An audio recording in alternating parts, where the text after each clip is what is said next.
বরিশাল জেলা সমিতি ঢাকা এর উদ্যোগে ইফতার ও দোয়া মাহফিল অনুষ্ঠিত হয়েছে।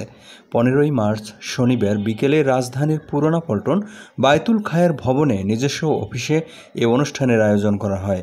এতে প্রধান অতিথি হিসেবে উপস্থিত ছিলেন বাংলাদেশ সুপ্রিম কোর্টের আপিল বিভাগের বিচারপতি ডক্টর সৈয়দ জিয়াউল করিম। সভাপতিত্ব করেন সংগঠনের সভাপতি মোহাম্মদ ইকবাল হোসেন তাপস। সঞ্চালনায় ছিলেন সংগঠনের সাধারণ সম্পাদক ডাক্তার মোহাম্মদ মশিউজ্জামান পান্নু। এছাড়াও উপস্থিত ছিলেন বিশিষ্ট আইনজীবী বাংলাদেশ সুপ্রিম কোর্টের deputy attorney general advocate Humayun Kabir Manju, আজীবন সদস্য ঢাকা ওয়াসায় কর্মরত মোহাম্মদ আব্দুল মান্নান, অ্যাডভোকেট মোহাম্মদ গোলাম মাহবুব, বি.এম. মনির হোসেন সহ সংগঠনের বিভিন্ন স্তরের নেতৃবৃন্দ উপস্থিত ছিলেন। সবশেষে দোয়া মোনাজাত এবং ইফতার গ্রহণের মাধ্যমে অনুষ্ঠানের সমাপ্তি ঘটে। আমরা সবাই একযোগে কাজ করব।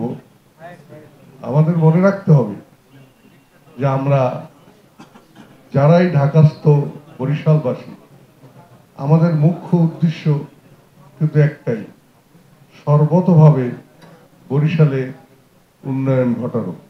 আন্তরিকভাবে অভিনন্দন এবং শ্রদ্ধা জানাচ্ছি আমাদের আজকের এই প্রোগ্রামে উপস্থিত হওয়ার জন্য।